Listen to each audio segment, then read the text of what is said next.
Hello दोस्तों, welcome to money stocks. तो इस वीडियो के अंदर हम लोग बात करने वाले हैं मल्टीपल स्टॉक्स के बारे में। तो चलिए सबसे पहले हम लोग डिस्कस करेंगे आईआरसीटीसी के बारे में। तो जहां में आईआरसीटीसी के अंदर आज के दिन ऑलमोस्ट 1% की गिरावट हमें देखने को मिला हुआ है। 931 रुपीज़ के आसपास हमें क्लोजिंग नजर आ चुकी है। तो आईआरसीटीसी कंपनी को लेके बहुत ज़्यादा हमें बुरी दोस्तों खबर आया है। जो खबर नहीं आना था वही खबर आया। तो करेंटली अगर आप देखोगे शेयर होल्डर्स को बहुत बड़ा यहाँ झटका हमें लग सकता है, राइट। तो खबर क्या है उसके बारे में भी हम लोग डिस्कस करेंगे। सिर्फ आईआरसीटीसी नहीं बल्कि जितने सारे रेलवे सेक्टर से कंपनी बिलोंग करता है, जितने सारे रेलवे सेक्टर से कंपनीज का बिजनेस जुड़ा हुआ है, उन सारे कंपनीज के अंदर कुछ ब्रोकरेज फर्म के द्वारा बहुत ज़्यादा नेगेटिविटी के अंदर हमें टारगेट दिया है। तो टारगेट क्या है उसके बारे में बात करेंगे। क्या हमें आईआरसीटीसी जैसे फंडामेंटल स्ट्रॉन्ग कंपनी के अंदर सेल करके निकल जाना चाहिए या फिर हमें वेट करना चाहिए, हर एक चीज़ों के बारे में हम लोग डिस्कस करेंगे। चलिए, लेकिन एक पॉइंट नोट करना, अगर आप आईआरसीटीसी के अंदर बाइंग करना चाहते हो तो आपको लंबे समय के अंदर होल्ड करना पड़ेगा, तो ही ये कंपनी आपको मल्टीपल रिटर्न्स क्रिएट करके देगा। मैक्सिमम के अंदर देखोगे तो मैक्सिमम में कंपनी ने 500% तक का रिटर्न शेयर होल्डर्स को बना के दिया है। ये पॉसिबल कोई 1-2 सालों के अंदर नहीं होता। इसे लगातार आपको लंबे समय के अंदर होल्ड करना पड़ता है, तो ही कंपनी अच्छा खासा मुनाफा में बना के देता है। देखिएगा, आईआरसीटीसी का लॉन्ग टर्म का चार्ट मैंने आपके सामने ओपन किया है मैक्सिमम का। तो जो कंपनी का प्रीवियसली रेजिस्टेंस लेवल था उसी लेवल्स के ऊपर करंटली आईआरसीटीसी हमें ट्रेड कर रहा है। एंड सेकेंड, पॉजिटिविटी क्या है, राइट। पॉजिटिविटी ये है कि जो कंपनी का लाइफ टाइम वाला हाई है वही लेवल्स के ऊपर आईआरसीटीसी ये कंपनी कंसोलिडेट कर रहा है, और यही जो लाइफ टाइम वाला हाई है वही लेवल्स के ऊपर एक राउंड नंबर भी है। तो बहुत ज़्यादा चांसेस है कि जैसी कंपनी लेवल्स को ब्रेकआउट करेगा ना, शानदार तरीके से तेजी नज़र आएगा और शेयर होल्डर्स को बहुत अच्छा खासा बेनिफिट मिलेगा।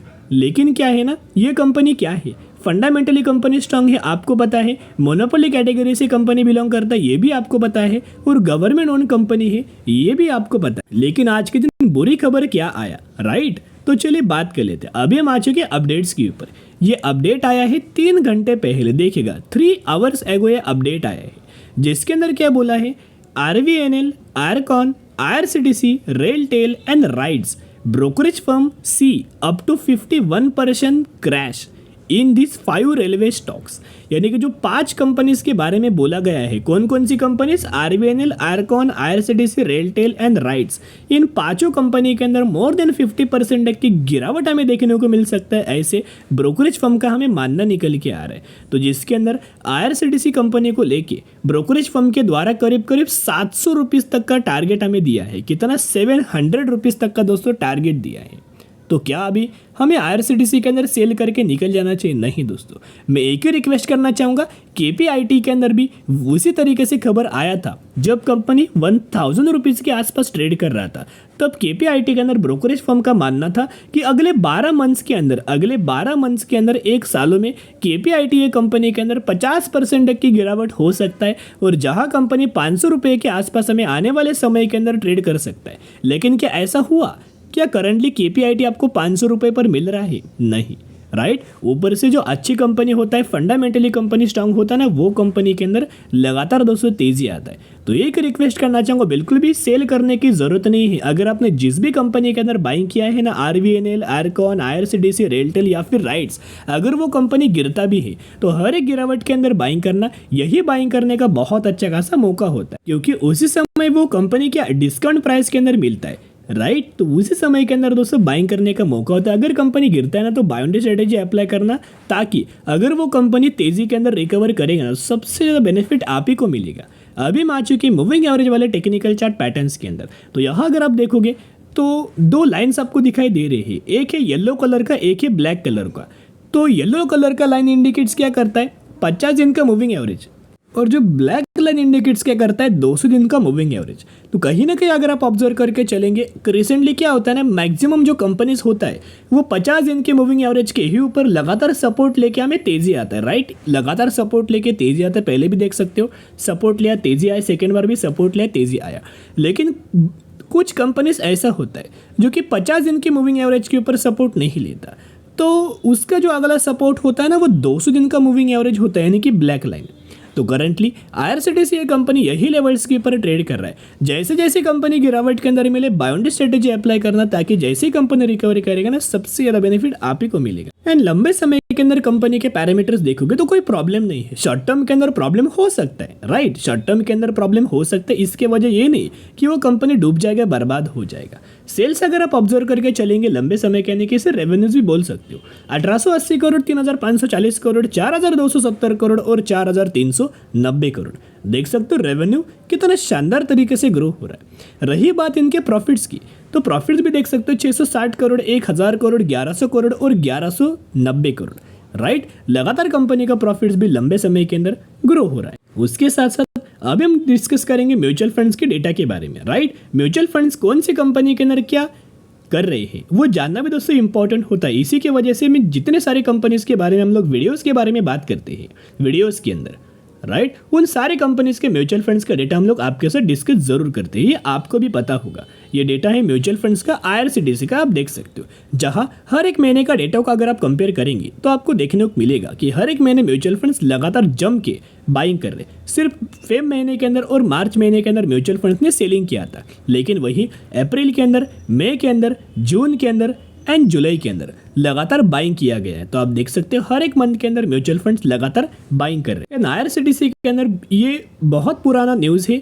जिसके अंदर दोस्तों बोला गया था कि IRCTC कंपनी को लेके 47% तक का अपसाइड हमें टारगेट दिया गया था और कहीं ना कहीं 1500 रुपीज़ तक का टारगेट हमें IRCTC के अंदर दिया गया है। तो ये लंबे समय का टारगेट है, तो एक ही रिक्वेस्ट करना चाहूँगा, लंबे समय के अंदर जरूर हमें IRCTC के अंदर ये टारगेट हमें अचीव हो सकता है, तो बाय ऑन स्ट्रेटेजी जरूर अप्लाई करना। चलिए अब हम डिस्कस करेंगे अगली कंपनी के बारे में, जिसका नाम है KPIT।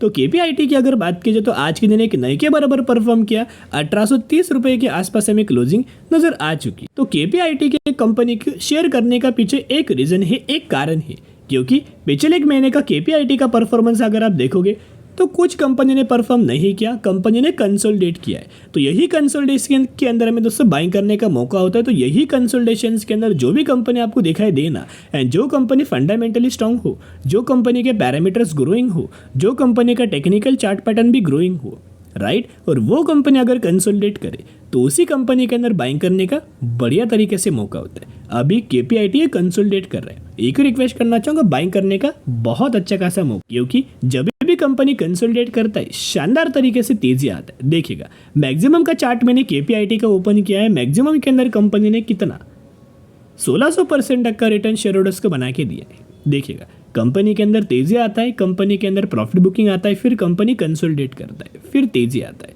फिर कंपनी के अंदर कंसोलिडेट करता है, फिर तेजी आता है, फिर कंपनी के अंदर कंसोलिडेशन चलता है, फिर तेजी आता है। अभी कंपनी कंसोलिडेट कर रहा है, फिर तेजी आएगा, राइट। ये पैटर्न लगातार बहुत पहले से कंपनी फॉलो करते आ रहा है।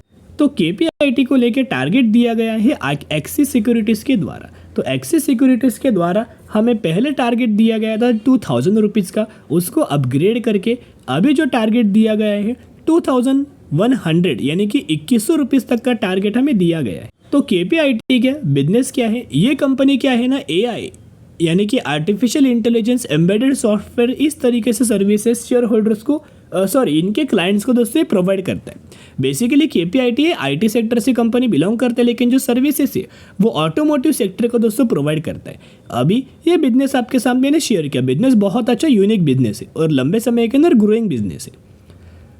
तो ये तो आप बिजनेस, अभी कंपनी के पैरामीटर्स के बारे में डिस्कस करेंगे। तो सेल्स यानी कि रेवेन्यूज का डेटा आपके सामने है, आप रेवेन्यूज देख सकते हो, 1200 करोड़, 1260 करोड़, 1300 करोड़, 1370 करोड़। फिर बात करते हैं कंपनी के प्रॉफिट्स के बारे में, जहां प्रॉफिट्स आप देख सकते हो 134 करोड़, 141 करोड़, 157 करोड़, 166 करोड़, 204 करोड़, यानी कि कंपनी का जो ओवरऑल बेसिस के ऊपर रेवेन्यू है, कंपनी का प्रॉफिट से वो लगातार दोस्तों ग्रो हो रहा है। अभी बात कर लेते हैं कंपनी के म्यूचुअल फंड्स डेटा के बारे में। ये डेटा है म्यूचुअल फंड्स का KPIT का, आप देख सकते हो, नाम आपके सामने है, राइट। जहां हर एक महीने का डेटा को अगर आप चेकआउट करेंगे तो आपको समझ में आएगा म्यूचुअल फंड्स कितना ज़्यादा कंपनी के ऊपर बुलिश व्यू रख के चल रहे हैं। देखिएगा फेब, मार्च, अप्रैल, मई, जून और जुलाई लगातार आप देख सकते हो ग्रीन आपको दिखाई दे रहा है एंड ग्रीन इंडिकेट्स करता है बाइंग।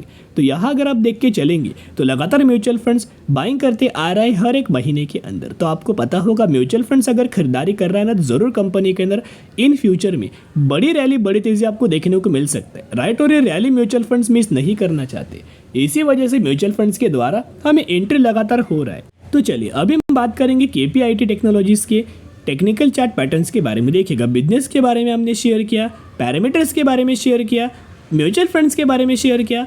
अभी हम लोग डिस्कस करेंगे टेक्निकल चार्ट पैटर्न्स के बारे में। तो आप देख सकते हो ये KPIT का एक रेजिस्टेंस लेवल है, राइट। ये KPIT का एक सपोर्ट लेवल है।